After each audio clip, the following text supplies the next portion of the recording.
Brian, who's calling in from Oregon. Brian, what's going on? Hi, Brian. Testing 1, 2, 3, 4. Can you hear me okay? I can hear you just fine. Great. Oh, terrific. I didn't know because I have my hearing aid on. So, well, you can always use imprecatory prayer. Christians don't know about that, and that's to pray for your enemy to defeat them. Yeah, I mean, you can pray for anything, I guess. I don't know. I don't know what the rules are anymore. Your enemies, so that's good. And this is a Christian nation anyway, so the heck with Scientology. Just kidding. Anyway, I called about 9/11. Have you ever heard of it? Yes. Yeah, definitely heard of 9/11. Engineers and oh my gosh, there's at least about 40, if not more, that have signed on. And these are not people that are just, high school graduates of a physics class. These are doctors and PhDs and people that know exactly how buildings are working and how they're constructed and what causes them to come down and what doesn't. And I'm wondering if either of you two have investigated or checked out A&E 9/11 Truth. I have no axe to grind one way or the other, except for the fact that I want to know what the truth is. And if you want some truth, that's a good place to try to find out what we can use, because they're saying that the report, obviously, that was given out by the government was false. Mm-hmm. And has anybody actually compared that with the facts that they've got and scientific experiments and things that they've done to show how the buildings and what was left of it they could it's a definitely analyze. I hear you. It's a touchy subject for sure. Truth of the matter. It's a touchy subject, and I've done the minimal amount of research, at least to do a show like this one, to know kind of a lot of the talking points, and I know exactly what you're talking about too. This document that goes around that's signed by engineers and stuff like that. I don't want to belabor the point that much, but I just didn't know how far you've gotten into it. Yeah, I see it. I had started looking into it, years ago when Loose Change brought out their first DVD on it. And of course, all that information has been updated since then. Of course, Loose Change was I don't know if you knew that Alex Jones had a part in that, but a couple of different people had a part in the creation of Loose Change that aren't exactly the most reliable sources. But even that aside, right? Not to poison the well. Right? Alex. He wasn't. Yeah, I certainly wouldn't think that you want to do that. The show's called Truth Wanted. I mean, of course, but point is, you will see these things happen every once in a while, where some person who's studied in physics or somebody who's an engineer who comes up with these experiments and proofs as saying I understand. I will put let me keep talking here, Brian, because I want to make my point here. I'm sorry, I'm gonna have to mute you because I don't want to have to talk over you, but. This happens in the flat earth community as well.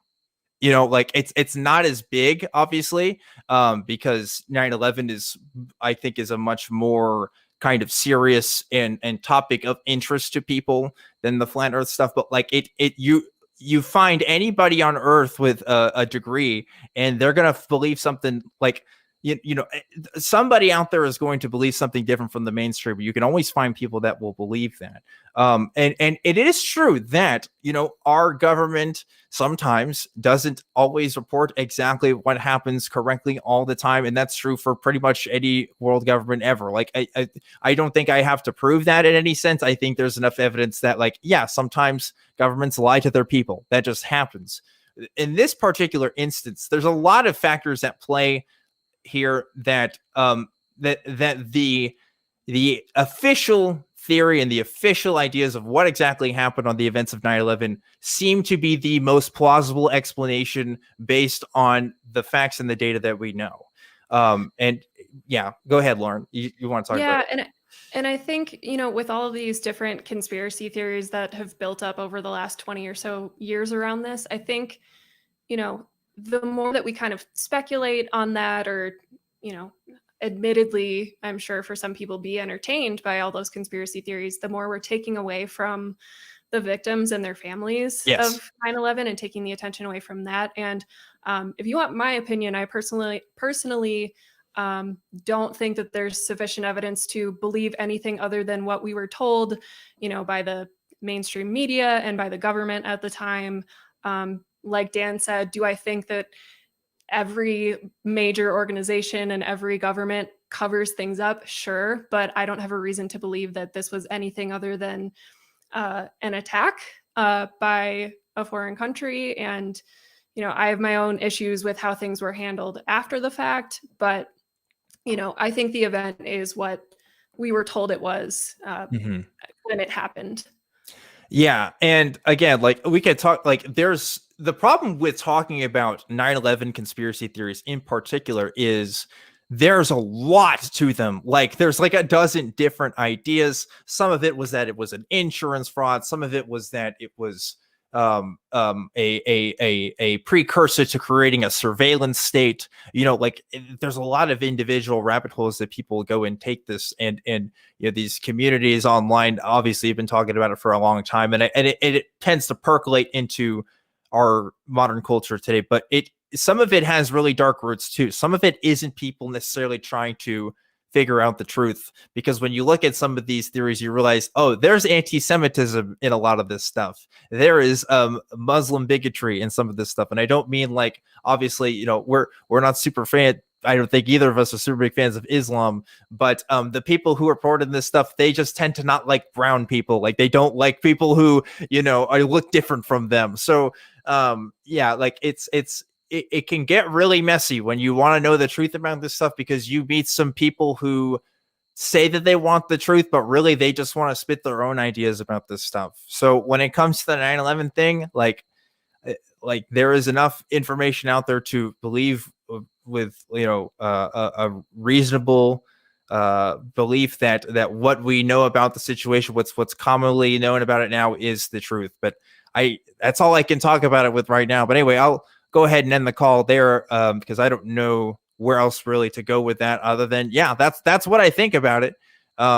If anybody else has anything they think they can demonstrate otherwise, I don't know. But that's what it is.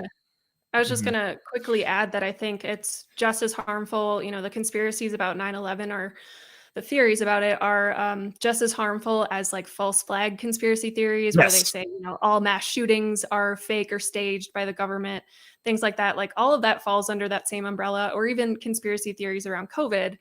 Anything involving a mass tragedy like that, if you're just going to go ahead and not believe the victims and their, the surviving victims and their families, what does that say about you? And if you're not going to believe them, who are you going to believe? If you're not going to trust scientists to tell us about the science behind COVID, for example, who are you going to believe? So yeah, it's really dangerous, and I think really sad. Not to, Brian, if you believe some of that, I'm not like crapping on you, but and this is why, one of the reasons why I wanted to do a show like this in the first place, because we are seeing that harm come about more and more every day in this country. And I think we need to talk about it with a frank face and really look at the facts and use our applications of skepticism that we've used in so many other parts of our life to look at some of the theories that people believe, because it's getting worse.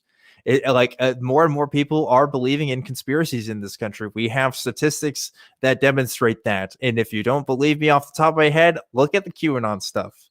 Look at how many Americans in this country believe in QAnon and still continue to believe it even after the election stuff. That is a result of a culture of conspiracy theories that has been going on even before the events of 9/11. But you mentioned the false flag attacks and stuff like Sandy Hook and everything like that had real life consequences. The family members of the victims of that attack were harassed on a daily basis, had people come to their houses and gave them phone calls and stuff because they thought that people thought they were faking it. And right. And you're just scary. piling up.